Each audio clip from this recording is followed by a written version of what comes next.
ma ci kàddu gi du diine yi wala kaana xam nga ndax noonu lañ koy waxee lu diine yi doyadi wala wane ni amuñu dara wala mënuñu dara waaye diine yi yàlla dafa wax ci alxuraan ni xéewal yi mu def ci àdduna daf ko defal nit ñi rawatina jullit yi ñu war koo di fàggu waaye buñ ko fàggoo ba pare nañ ko fësal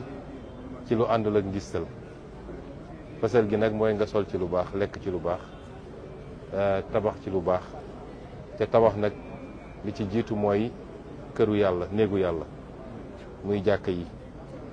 kon suñu demee tey ba ñu am ay kuréel ci kuréelu jullit ñi di def lu mucc ayib ci néegu yàlla mu war a doon suñu fierté ñun ñëpp fii ci biir Sénégal waaye fépp ci àdduna dañuy dellu sant yàlla félicité leen ñaanal leen tam ndax lii ku ciy liggéeyloo sa bopp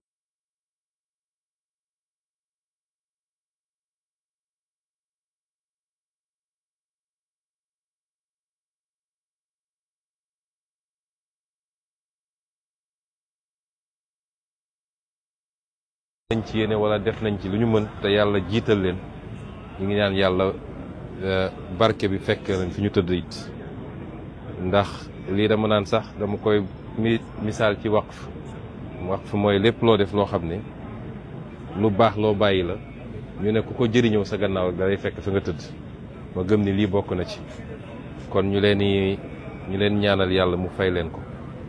ñi nga xam ne it ñooy kilifa diine yi am gis-gis bi am yéene bi soññu leen ci gunge leen ci yàlla neen ko yàlla fay ñoom it yàlla bàyyi leen suñu kanam lu yàgg ñu continuer di ñaanal réew mi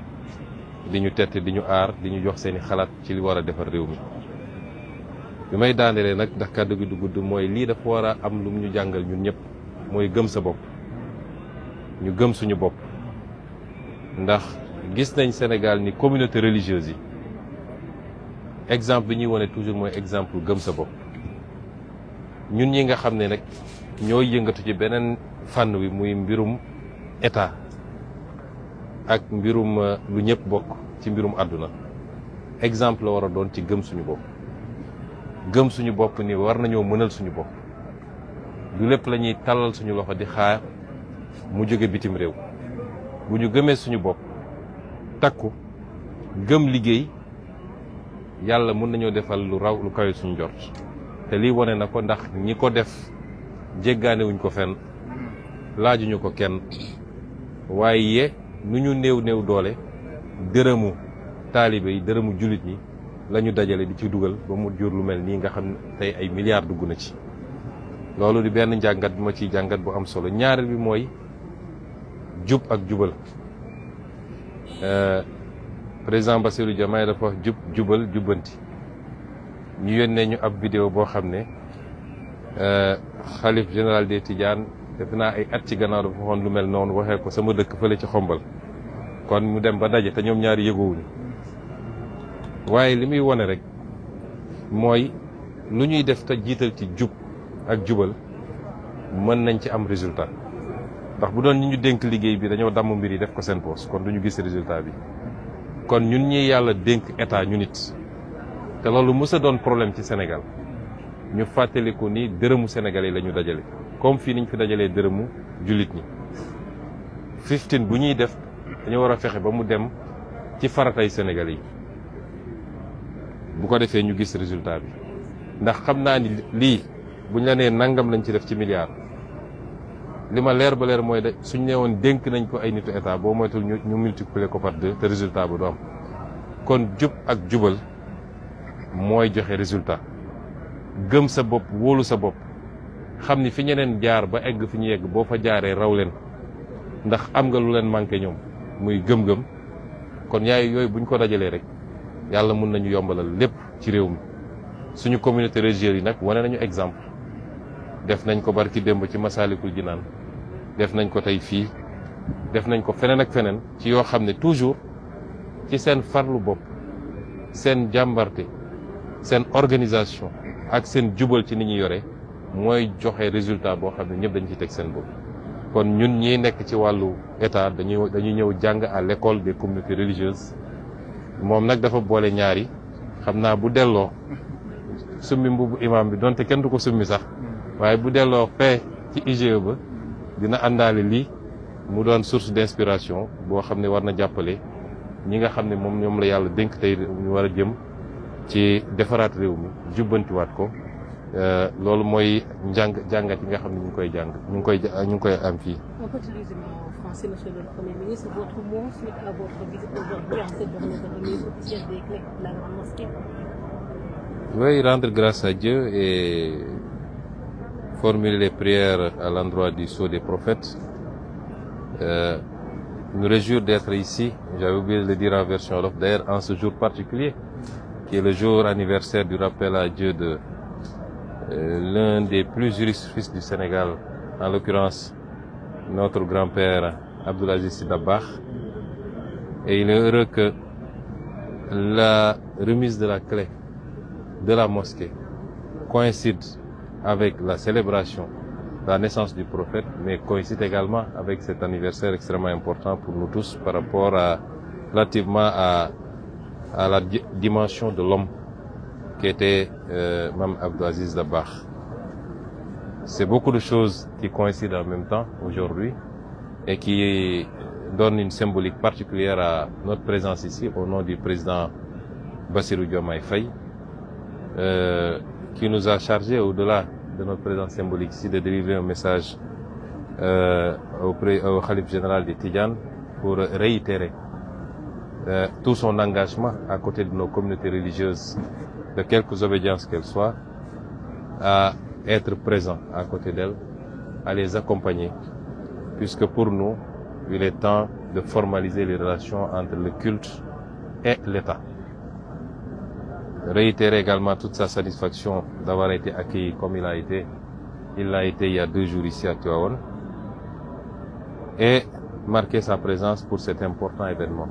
Et au-delà, assurer toutes les communautés religieuses et en l'occurrence ici le khalife général des Tidjanes de toute sa volonté à continuer à accompagner, à aider à finaliser les derniers réglages, puisqu'on est au dernier réglage, pour l'opérationnalisation parfaite de cet ouvrage qui suscite la fierté de tous les croyants. Au-delà, me réjouir aussi de l'accueil qui nous a été réservé par le khalife et toute la famille de Seydi Hadji Malick Sy. Me réjouir de l'accueil également qui nous a été réservé par le comité, à la tête duquel se trouve notre grand frère Mamadou Makhtar Cissé. Les féliciter pour le travail qui a été fait, qui est impressionnant. Ce que nous avons visité est impressionnant et je le réitère encore, suscite énormément de fierté et d'envie même. Quand je vous envie, j'aurais aimé être là, dans ce comité, pour pouvoir bénéficier de toutes les grâces et vous dire que les ouvrages comme ça ne sont pas édifiés pour faire du tapalé. C'est une nécessité. L'islam n'est pas une religion de misérabilisme, de pauvreté. C'est une religion dans laquelle le Seigneur, à travers les versets du Coran et les hadiths du prophète alayhi salam, nous recommande d'aller à la conquête de toutes les richesses qu'il a essaimées à travers le monde, de s'en approprier de manière légale et licite, mais une fois que c'est le cas, de pouvoir rendre grâce à Dieu en matérialisant, en extériorisant les bienfaits qu'il a bien voulu nous servir, par le port vestimentaire, par l'alimentation saine, par l'édification et la modernisation de nos cités, mais surtout par l'édification aussi des lieux de culte à la dimension de ce qu'est l'islam. Et c'est pourquoi c'est important d'avoir ce genre d'édifice qui n'est pas en compétition avec la construction d'hôpitaux ou d'autres infrastructures comme certains ont tendance à le penser. Mais la foi est un élément déterminant pour tout le monde, particulièrement les Sénégalais, et elle nourrit l'âme et la conscience des croyants. Il est important que cette foi puisse être vivifiée, magnifiée, aussi bien immatériellement que matériellement. Et ici, on est dans la vivification matérielle de cette foi. Et c'est pourquoi nous nous réjouissons et nous félicitons le comité, nous félicitons le khalife général et toute la famille qui, pendant des années, n'ont eu de cesse dans la persévérance et dans l'endurance, de continuer brique après brique à travailler, à édifier cet ouvrage qui sera, à n'en point douter, un élément d'attraction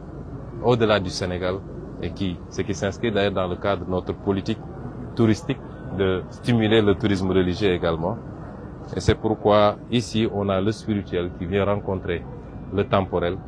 pour être au service des Sénégalais, aussi bien pour leur préoccupation matérielle que pour la vivification spirituelle de leur âme. Et je voudrais terminer par en tirer deux enseignements extrêmement importants. En tout cas pour l'homme d'État que je suis, nous devons toujours être à l'école des religieux qui nous démontre une fois de plus qu'il faut d'abord qu'on croit en nous-mêmes, qu'on a les capacités endogènes, si on y croit, de faire ce qu'on doit faire sans avoir besoin de tendre la main.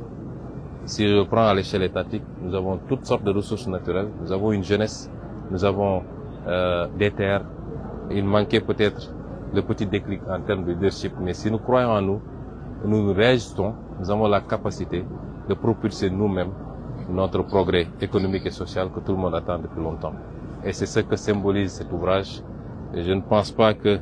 le khalife ou toute la communauté de qui que ce soit, c'est les contributions des croyants qui ont permis d'édifier cet ouvrage. Et le second enseignement qui est tout aussi important, c'est que tout ce qu'on fait dans la transparence, en mettant en avant les vertus de probité, d'intégrité, produit des résultats. Et je suis à peu près sûr que, et je ne le dis pas pour flatter le président du comité, le comité lui-même, je suis à peu près sûr qu'ils ont beaucoup plus mis de leur poche plutôt que de détourner les contributions des croyants. Et cette gestion saine et vertueuse a permis d'avoir ce résultat qu'on n'aurait pas eu si on a été dans un autre cadre. D'abord, ça aurait été largement surfacturé, mais au finish, on n'aurait pas eu cette qualité dans le rendu. Donc, nous devons nous inspirer de ces valeurs et de cette praxis pour améliorer la gestion publique, la gouvernance publique. Et c'est important pour nous. Et vraiment, nous sommes ravis, émerveillés par cet ouvrage et nous prions pour que le Seigneur puisse rétribuer largement tous ceux qui, d'une manière ou d'une autre, directement ou indirectement, ne serait-ce que par l'intention, qu'il soit largement rétribué par le Seigneur par rapport à l'édification de cet ouvrage. Je vous remercie. Merci beaucoup. Merci. Imam.